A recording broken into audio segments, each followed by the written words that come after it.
selamat datang di video pembelajaran manajemen SDM. Hari ini ada topik penting yaitu analisis jabatan. Apa sih pentingnya analisis jabatan dalam sebuah organisasi? Yuk kita belajar bareng. Betul sekali, analisis jabatan adalah proses mengumpulkan, mengevaluasi informasi terkait tugas, tanggung jawab, keterampilan yang diperlukan pada suatu posisi di perusahaan. Ini sangat penting untuk mendapatkan orang yang tepat pada posisi yang tepat. Mari kita lanjut ke pemahaman dasarnya. Ada beberapa metode yang bisa kita pakai. Coba tebak, apa aja metodenya?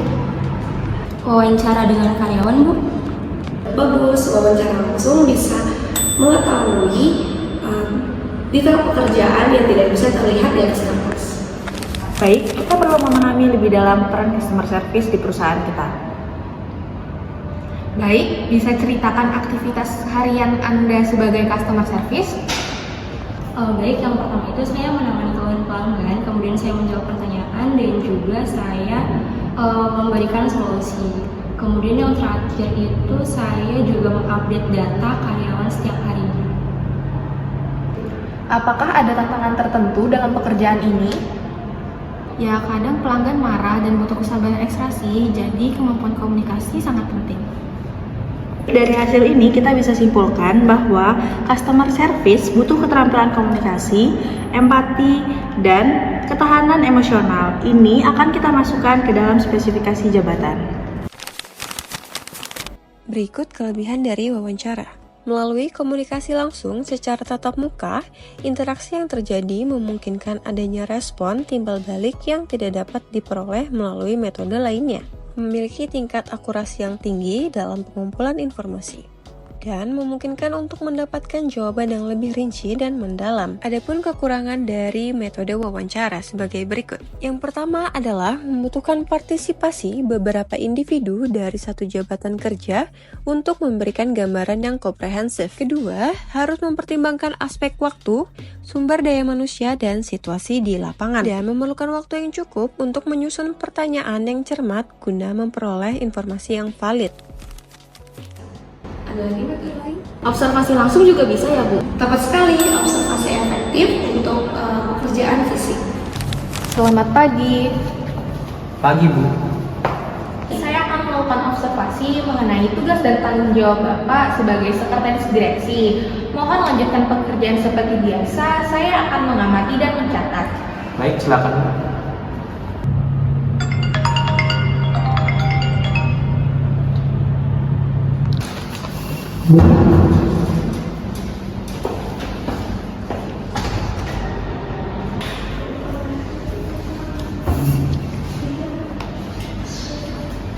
Pak Rohit, tadi saya lihat Bapak menyiapkan dokumen. Apakah ini bagian dari tugas rutin Bapak? Salah satu tanggung jawab saya adalah menyiapkan dokumen yang diperlukan direksi sebelum rapat, termasuk surat menyurat dan laporan yang harus ditandatangani. Oh ya, jadi penyusunan dokumen dan pengelolaan administrasi juga menjadi bagian dari peran sekretaris. Kelebihan dalam metode observasi. Yang pertama, metode ini sangat cocok untuk jabatan yang sebagian besar pekerjaannya dilakukan secara manual, memiliki standar kerja tertentu, dan aktivitasnya bersifat berulang dengan siklus pendek. Kemudian dapat diterapkan pada kondisi khusus serta menghadapi hambatan bahasa dalam pekerjaan asing.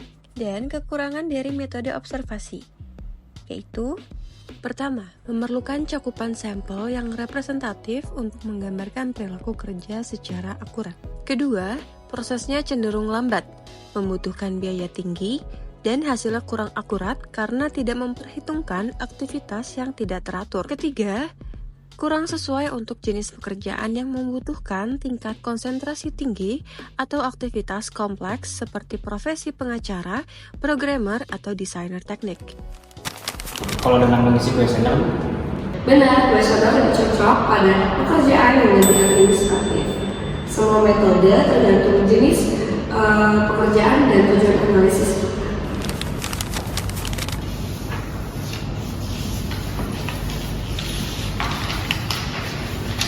Bapak Ibu, kami menggunakan kuesioner ini untuk melengkapi hasil observasi. Mohon diisi sesuai dengan pekerjaan yang dilakukan Bapak dan Ibu sehari-hari. Baik Bu Dinda, saya akan isi dengan sejelas mungkin.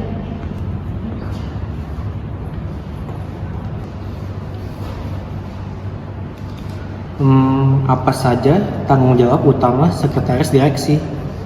Mengatur jadwal direksi, menangani komunikasi internal dan eksternal, serta mengelola dokumen dan administrasi perusahaan. Bagus Pak, jangan lupa tambahkan terkait keterampilan yang dibutuhkan dalam pekerjaan ini ya.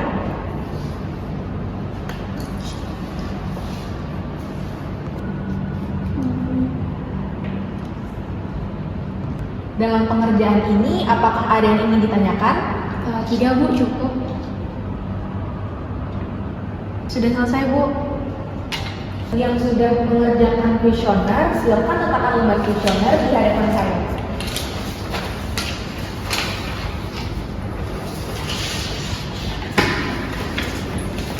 Terima kasih Bapak dan Ibu. Data ini akan kami analisis untuk menyusun deskripsi jabatan yang lebih akurat dan sesuai dengan kebutuhan perusahaan.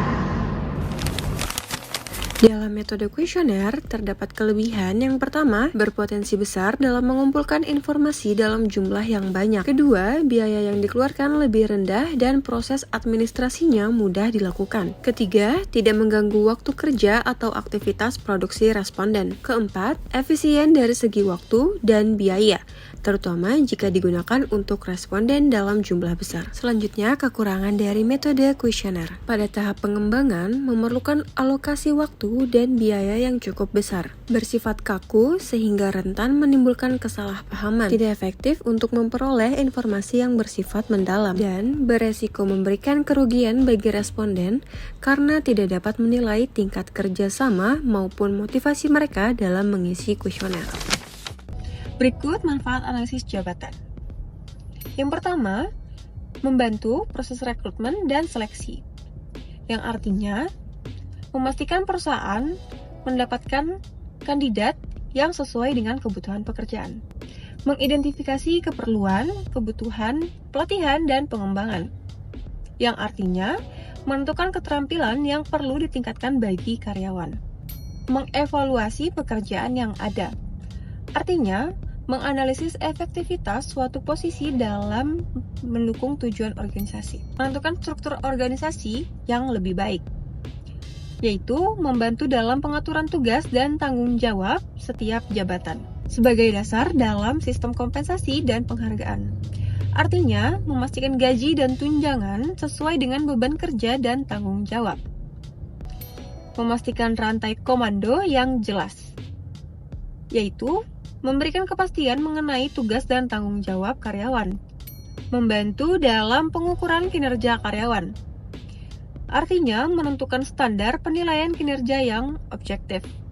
Mengoptimalkan penempatan karyawan, artinya menyesuaikan posisi kerja dengan keterampilan dan kemampuan individu. Membantu perencanaan karir karyawan, memberikan panduan bagi karyawan dalam pengembangan karirnya. Mendukung pengambilan keputusan manajerial, artinya menyediakan data yang diperlukan untuk kebijakan strategis organisasi.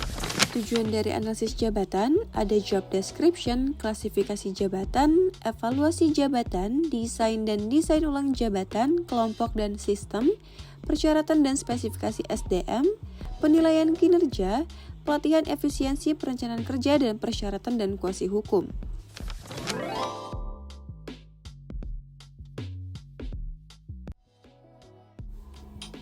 Analisis jabatan adalah elemen penting dalam manajemen sumber daya manusia yang berfungsi untuk memastikan tugas, tanggung jawab, serta kompetensi yang dibutuhkan pada setiap posisi dalam organisasi terdefinisi dengan jelas.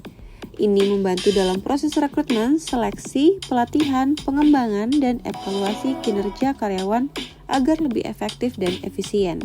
Metode seperti wawancara, kuesioner, dan observasi digunakan untuk mengumpulkan data yang akurat dan relevan.